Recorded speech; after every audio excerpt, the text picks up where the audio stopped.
Hi, I'm Gina Perkes. I'm an iquilt instructor, and today I've got a great tip to share with you.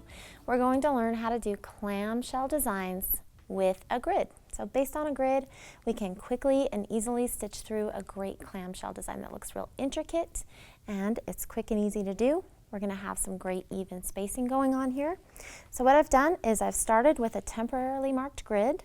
Now at home you can do this with your preferred method, whether that be using a stencil and a chalk pounce pad, which is what I've done, or whether you prefer to use the ruler and the temporary marking implement. You're going to want to start with an on-point grid, which means that the lines are going diagonally. So I've used a 45-degree angle here. And now I'm going to bring my long arm machine right on over to my starting point.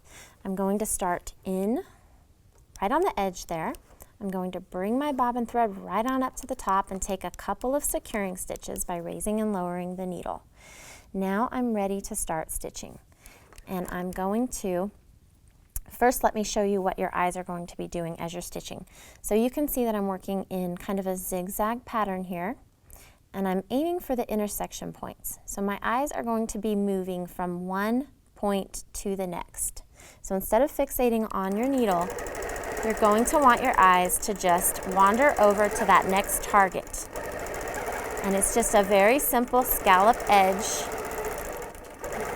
filling the peaks and the valleys at those intersection points. Now once I reach the end of my row, you can see that in this particular situation I've ended in a valley. So when I end in a valley, I want to begin the next row by working across.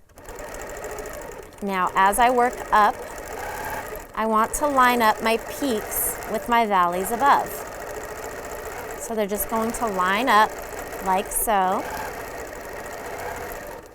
Now in this situation, I am ending at a peak. So instead of working across, I'm going to travel straight down, and I come to that next point of intersection and work across.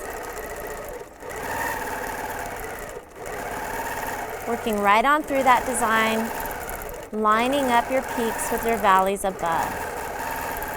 So that's my traditional clamshell design. Now you can certainly play around and try some different variations, anything that you can think of using this basic technique. Here is another variation that I did using the temporarily marked on-point grid, and instead of that traditional scallop, I just did a little doubled scallop. So I got a little bit more visual interest, a little bit more of a unique design. So I hope that you'll try this, and I hope that you enjoyed this tip. If you liked it, check me out on iquilt.